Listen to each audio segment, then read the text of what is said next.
नमस्कार। यदा यदा हि धर्मस्य ग्लानिर्भवति भारत अभ्युत्थानम् अधर्मस्य तदात्मानं सृजाम्यहं परित्राणाय साधूनां विनाशाय चतुष्कृत धर्म संस्थापनाध्याय संभवामि युगे युगे। जब जब धर्म की क्षति होती है और क्षति जब पराकाष्ठा पे पहुंच जाती है तो भगवान अवतार लेते हैं।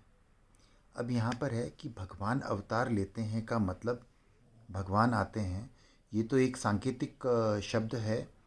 भगवान प्रकट भी होते हैं, लेकिन भगवान आते कहाँ से हैं? हम ही लोगों में से आते हैं। अभी रिसेंटली मैंने देखा कि एक भारत में ही नहीं, पूरे विश्व में बागेश्वर धाम बड़े प्रचलित हो रहे हैं। पूरे भारत का समाज, हिंदू समाज, सनातन समाज एकजुट हो रहा है।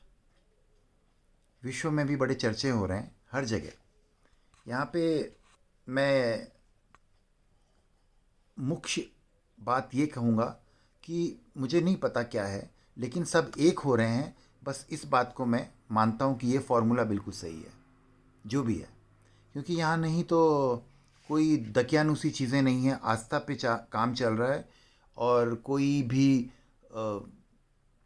झूठ पाखंड, लोगों को ठगना, गलत तरीके से शोषण करना, ऐसा कुछ भी नहीं है। हनुमान जी पर आस्था है। आप हनुमान चालीसा पढ़ेंगे, आपको समझ में आ जाएगा हनुमान जी क्या है और उनके ऊपर आस्था क्या होगा। जब हनुमान जी की आस्था, मतलब जब हनुमान जी आ रहे हैं यहाँ पे, तो इसका मतलब प्रभु श्री राम आने वाले हैं, आने वाले हैं। तो प्रभु श्री राम भी हम ही लोगों में से आएंगे, हमें ही जागना होगा, हमारे अंदर से ही प्रकट होंगे। हमें सत्य के मार्ग पे भेजने वाला एक मामूली सा व्यक्ति भी हमारे लिए गाइड है, वंदनीय है। हमें उस पर टीका टिप्पणी नहीं करनी चाहिए। मैंने अभी रिसेंटली सुना कि बहुत बड़े संत हैं, नाम नहीं लूँगा, मुझे पता भी नहीं है नाम, और मैं जानना भी नहीं चाहता। वो कहते हैं कि अगर ये इतना ही बड़ा संत है तो जोशीमठ में दरारें भर के रख दें। ये प्राकृतिक आपदा हैं। ये चीज़ें, दरारों से क्या होगा? हमारे मानव जाति में, हमारी सनातन में जो दरारें हैं वो तो भर दी ना। उनकी उम्र तो 60 साल की हो चुकी है, वो इस तरह की बात करते हैं। एक 27 साल के नवयुवक बच्चे के लिए ऐसी कंपटीशन की भावना है। उन्हें क्या खतरा है? उन्हें अपनी पदवी का खतरा है। वो तो साधु हैं, उन्होंने सब कुछ त्याग दिया है। उनकी तो उम्र भी हो चुकी है 60 साल। उनको तो पहाड़ों में जाना चाहिए, आलीशान बंगले में, सोफे में। ये सब क्या है? और उनकी बातें नहीं मानी जाती, समझ में नहीं आती है। हमारा सनातन संस्कृति ऐसी नहीं है। हम तो शंकराचार्य, आदि शंकराचार्य की बात करते हैं, तो उनसे कंपेयर करेंगे तो मुझे कुछ समझ में नहीं आ रहा है।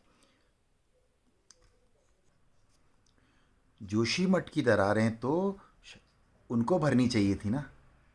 उनके अंदर, उनके भीतर अगर शक्ति है, सामर्थ्य है, तो वो भर चुके होते अभी तक। उन्हें क्या समस्या है?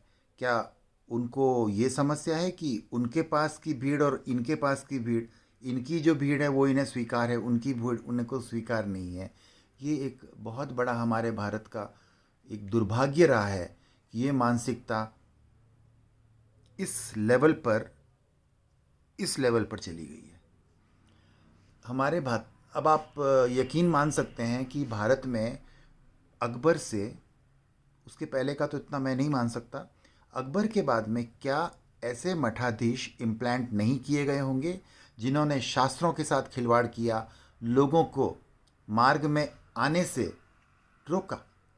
जिस तरह की ये बात करते हैं, ये अंधविश्वास है, जो भी है, हमारे भारत में पिछले 700 सालों से ये मुग़ल और चादर और फादर जो कहते हैं ना, ये मुग़ल और ये ब्रिटिशर्स, जिनका ज्ञान शून्य के बराबर है, जिसे मैं प्रमाणित कर सकता हूँ, आप, मैं चैलेंज करता हूँ, उनके बारे में कभी कुछ नहीं कह पाए।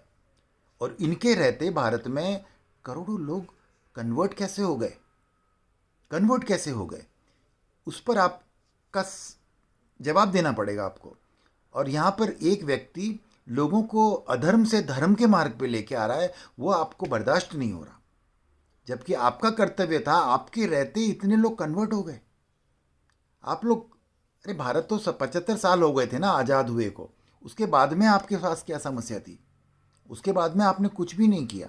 और एक व्यक्ति जो कर रहा है उसके ऊपर आप इस तरह की टीका टिप्पणी करते हैं। आपने अपनी गरिमा का त्याग किया है, अपने लेवल से नीचे उतर गए आप। ये बहुत निंदनीय है, सराहनीय नहीं है। मुझे शर्म आती है ऐसी बात करते हुए, क्योंकि आपको ये भगवा और ये रुद्राक्ष और त्रिकुंड आपको लोगों से मान सम्मान लेने के लिए नहीं मिले हैं, अपने कर्तव्यों को पूरा करने के लिए है। आपके ऊपर पूरे समाज का दायित्व रहा है। आप कैसे सोफे पे बैठे हो, कैसे आलीशान बंगले में बैठे हो, इसके लिए आपको ये भगवा नहीं मिला, ये पदवी नहीं मिली है। आप तो स्वयंभू मठाधीश बनकर बैठ गए। ऐसे नहीं होता है। आप अपने कर्तव्यों पे उतरे। एक मामूली सा व्यक्ति एक बहुत ऊंचे व्यक्ति को सवाल कर रहा है, और ये हमारा हक बनता है। जब तक हम अपने समाज के ऊपर से लेके सभी लेवल के लोगों को सही चुनाव नहीं करेंगे, मेरे में पात्रता नहीं है, लेकिन मैं इतना तो जान सकता हूँ कि सही क्या है, गलत क्या है। मैं एक विद्यार्थी हूँ, पहली कक्षा का, लेकिन मुझे इतना आभास होना चाहिए मेरा शिक्षक कौन श्रेष्ठ है, मैं उसे कुर्सी दूंगा। मैं सामान्य व्यक्ति हूँ, लेकिन मेरे प्रधानमंत्री का चुनाव करने का अधिकार तो मुझे होता है ना। तो मैं इतना ही कहना चाहूँगा कि मेरी तरफ से अगर किसी के लिए गलत शब्द निकले हो या मेरा किसी का हृदय दुखा हो तो मैं क्षमा चाहता हूँ। लेकिन अगर उनका हृदय दुखा है, उनको चोट पहुँची है और वो सही मार्ग पे आते हैं, तो मेरा ये सफल हो गया। जय गुरुदेव। ओम शांति।